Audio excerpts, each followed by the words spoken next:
Dear football, it's hard to imagine this is the last time I'll be putting on the pads and strapping on my gloves. But it's been a long ride since I was playing Mighty Mites, and now it's my last college game. I'll always remember sitting on the couch with my dad watching A-Rod throwing to Jordy and Driver in the Super Bowl, up until watching Odell and Julio highlights on Vine. And since then, I always annoyed my mom in the driveway trying to get one more catch in with my brother, always trying to drag my toes on the edge of the driveway. And from then, I always knew I was going to be the guy that wanted to get one more rep in or one more catch in.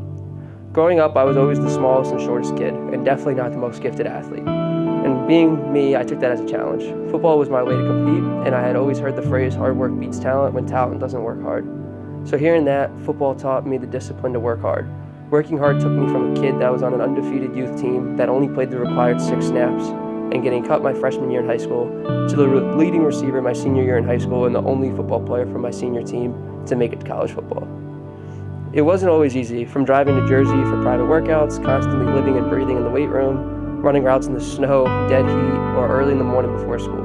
The discipline to work hard, while it was difficult, was never an issue for me. Throughout my career, I had an enormous amount of setbacks. That never became easier to deal with. Throughout those times, I remember something my youth coach had told me. It happens. Who cares?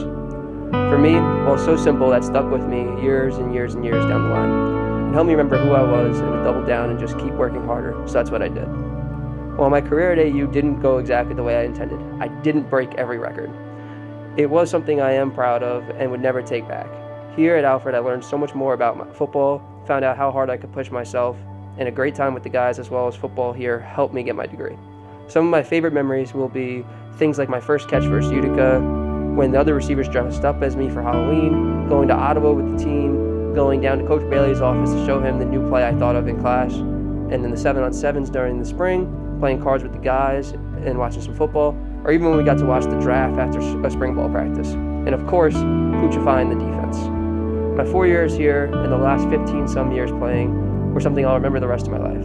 I hope to remember it as a player that always worked as hard as possible, always got back up, and had a great time making some plays. The pride I have for what I personally accomplished in this game is something no one can ever take away from me. While it's going to be hard for me to turn in my pads for the last time this year, I hope to trade them in for some khakis and a headset on the sideline next year. I can't wait this Saturday to go out there for one last time and beat Morrisville. Go Saxons, and thank you, football.